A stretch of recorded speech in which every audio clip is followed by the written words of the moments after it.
Merhaba, bugün sizlere bu güzel basit file modelinin anlatımını yapacağım. Bununla çok güzel danteller örebilirsiniz. Anglez dantel. Kenarlarını sık iğne ile tamamlayıp üstüne sık iğne ile çiçekler örüp dikebilirsiniz. Runner sehpa örtüsü olur. Çok güzel. Veyahut merserize iplerle ajurlu yazlık hırkalar, bluzlar yapabilirsiniz. Ben dantel çalışmak istedim ama seçim tamamen size kalmış. Şimdi bunun yapılışını göstereceğim size. Çok kolay zaten. Daha küçük bir parçada size anlatımını yapacağım. 11 ve katlarından oluşuyor model kurulumumuz. O yüzden şimdi önce bir tane sıkılama zinciri yapıyorum. Şunu kenara alayım. 11 ve katlarında zincir çekelim. 6, 7, 8, 9, 10, 11, 12, 13, 14, 15, 16, 17, 18, 19, 20, 21, 22. Ben biraz daha çekeyim zincirimi, geliyorum. Ben 44 tane zincir çektim. Şimdi 11'in katlarını çektikten sonra parmağımı koyuyorum buraya ve 7 tane daha zincir çekiyoruz. 2, 3, 4, 5, 6, 7. 2 kere doluyoruz tığımıza ve 8. zincire geri sayıyoruz. 8. zincire batıp şu şekilde 2, 2, 2. İkişer seferde çektiğim bir tane üçlü trabzan ördüm.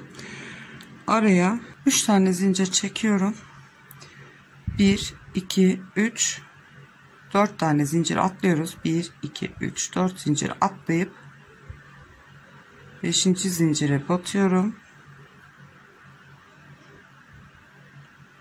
3, 4, 5. zincire batıp bir tane sık iğne yapıyorum. Şu şekilde. Tekrar 3 tane zincir çekiyorum. 2 sefer doluyorum. 1, 2, 3, 4, 5. zincire batıyorum. Ve 2, 2 çekiyorum. Üçlü trabzan yapıyorum. 5 tane zincir çekiyoruz. 2 kere doluyorum. Aynı zincirin içine batıp yine üçlü trabzan yapıyorum. 3 tane zincir çekiyorum. 1, 2, 3, 4 tane atlayıp 5.'ye batıyorum. Sık iğne yapıyorum. Tekrar 3 zincir çekiyorum. 2 sefer doluyorum. Yine 1, 2, 3, 4, 5. zincire batıp trabzanımı örüyorum. 5 zincir çekiyorum. 2 sefer doluyorum. Aynı zincirin içine batıp üçlü trabzanımı örüyorum. Şu şekilde oluyor. Yani bir tane şöyle V yapıyoruz. 3 zincirle şöyle minik kutucuklar yapıyoruz. Bu baştaki ilk V şeklimiz. Ondan sonra 3 zincir çektik. Bu şekilde sıra sonuna kadar devam edeceğiz. 3 zincir çekiyorum. 4 atlayıp 5.'ye batıyoruz. Ve sık iğne yapıyoruz. Bunu yaparken 3 zincir çekiyoruz. Diğerinde 5 tane. 3 zincir çekiyorum. 2 kere doluyorum. 1, 2, 3, 4, 5.'ye battım.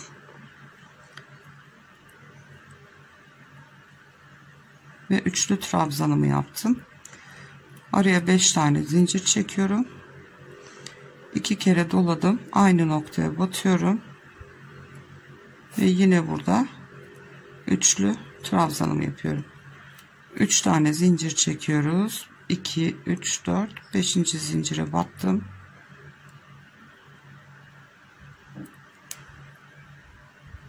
Sık iğnemi yaptım.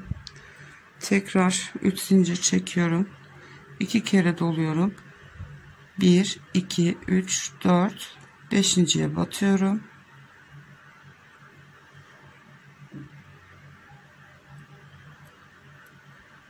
Yine üçlü trabzanımı yaptım. 2 zincir çekiyorum bitirirken. Bitişte 2 zincir çekeceğiz. 2 kere dolayacağız. Aynı noktaya batıyoruz. Ve yine üçlü trabzanımızı yapıyoruz. Normalde V'leri yaparken 5 zincir çekiyorduk. Ama sonda bitirirken 2 zincirle bitiriyoruz. 1, 2, 3 tane zincir çekip dönüyoruz. Şimdi 2 kere dolayacağız. Bunu es geçiyoruz. Sık iğnenin içine batıp bu sefer üçlü trabzanımızı sık iğneye yapıyoruz. Araya 5 zincir çekiyoruz. 2 kere dolayıp tekrar sık iğneye batıp üçlü trabzanımızı örüyoruz. 3 zinciri çekiyorum. Bu yaptığımız V'nin içine batıp sık iğnemizi buraya yapıyoruz. Yerlerini değiştiriyoruz yani. 3 tane zincir çektim. Sık iğneye geldim. Ve trabzanlarımı yapıyorum. 5 tane zincir çekiyorum. Tekrar sık iğneye batıp üçlü trabzanımı örüyorum. Yani V'lerin içine sık iğnemizi yapıyoruz. Sık iğnemizin tepesine V şeklindeki örgümüzü yapıyoruz. Yer değiştirmiş oldu. V'nin ortasına batıyorum, boşluğuna sık iğnemi yapıyorum. 3 zincirimi çekiyorum. 2 kere doluyorum. Sık iğneye batıyorum. Üçlü trabzanımı yaptım. 5 tane zincirimi çekiyorum. 2 doladım. Sık iğneye battım yine. Üçlü trabzanımı yaptım. 3 zincir çekiyorum. V'nin boşluğuna batıyorum. Tekrar 3 zincir, 2 doladım. Sık iğneye batıyorum.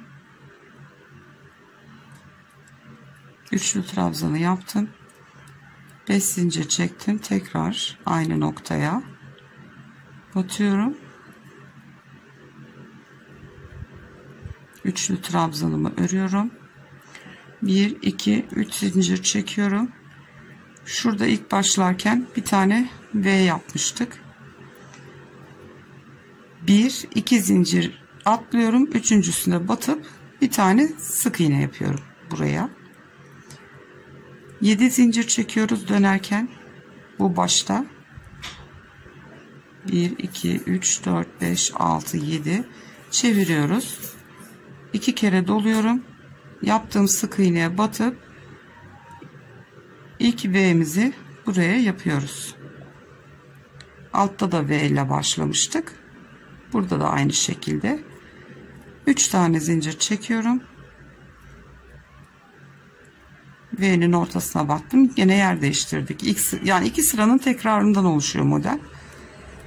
3 tane zincir çekiyorum. Bu sefer sık iğnenin ortasına batıp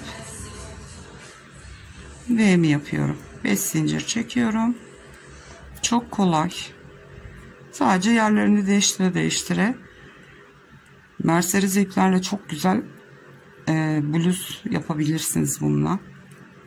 3 zincir çektim. Ya da runner örebilirsiniz. Mesela 50 santim boyunda zincir çekip fazlalık zincir kalırsa onu makasla kesip atabiliyoruz biliyorsunuz.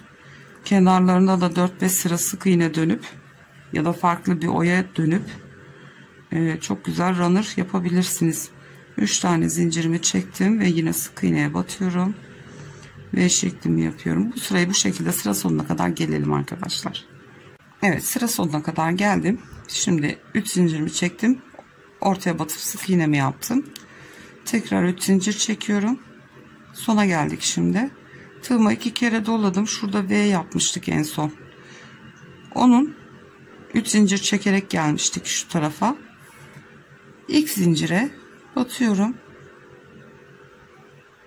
Ve onun içine üçlü trabzanımı yapıyorum. 2 tane zincir çekiyoruz. 2 kere doluyoruz. Aynı zincire tekrar batıp üçlü trabzanımı örüyorum.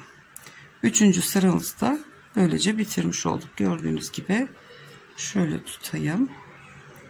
Sadece yerleri değişiyor. V şekli, sık iğne, yine V. Şimdi dönüşte bu V'lerin ortasına sık iğne, sık iğneleri de V şeklimizi yapacağız. Şu ikinci sıranın tekrarını yapacağız şimdi. Yine 3 zincir çekerek dönüyoruz. 2 kere doluyoruz. Bu köşedekini boş geçiyoruz. Sık iğneye batıp üçlü trabzanımı örüyorum. 5 tane zincirimi çektim. 2 doladım. Yine sık iğneye batıyorum. Üçlü trabzanımı ördüm. 3 zincir çekiyorum. Boşluğa battım. Sık iğnemi yaptım. 2 3 zincirimi çektim. 2 kere doluyorum. Sık iğneye batıyorum. Üçlü trabzanımı ördüm. 4-5 zincir. Sık iğneme batıp trabzanımı örüyorum. Sıranın başına kadar örelim arkadaşlar. Evet, son trabzanımı yaptım. Şimdi 3 tane zincir çekiyorum. Şu baştaki V şeklimin 1 2 zincirini atlayıp üçüncüsüne batıyorum ve buraya sık iğne ile tutturuyorum bunu. 7 tane zincir çekiyoruz. 3 4 5 6 7 dönüyoruz. 2 kere doluyorum ve yaptığım sık iğneye batıp trabzanımı yapıyorum. Bu arada kullandığım iplik A ipliği arkadaşlar. 26/6 A iplikleri biliyorsunuz. Benimki çile halindeydi. Yumak haline getirdim onu.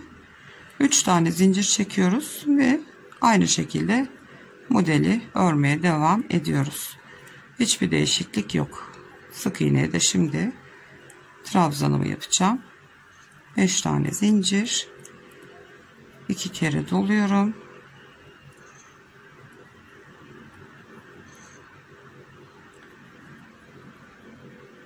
Bu kadar. 2 sıranın tekrarı. Dönüşleri de gösterdim size. Bitirdikten sonra bunu da yaptığım gibi şöyle koyu bir renk koyayım altına. Daha net belli olur. Bu şekilde. Ben bunu bir sıra döndüm diye kenarlarına kutucuk yapmadım. Siz eğer runner tarzı bir şey örecekseniz file örgünüzü bitirdikten sonra ipi kopartmadan hemen kenarından başlayıp 2 zincir bir kutucuk, 2 zincir bir kutucuk, 2 sırada kutucuk dönerseniz ondan sonra sık iğnelerinizi yaparsanız böyle dümdüz bir sık iğne kenar elde etmiş olursunuz. Yaklaşık olarak 2 parmak civarında şöyle sık iğneyi de döndüğünüz zaman angles çiçeklerle, yapraklarla üstünü örüp dikip süsleyebilirsiniz. Çok güzel oluyor.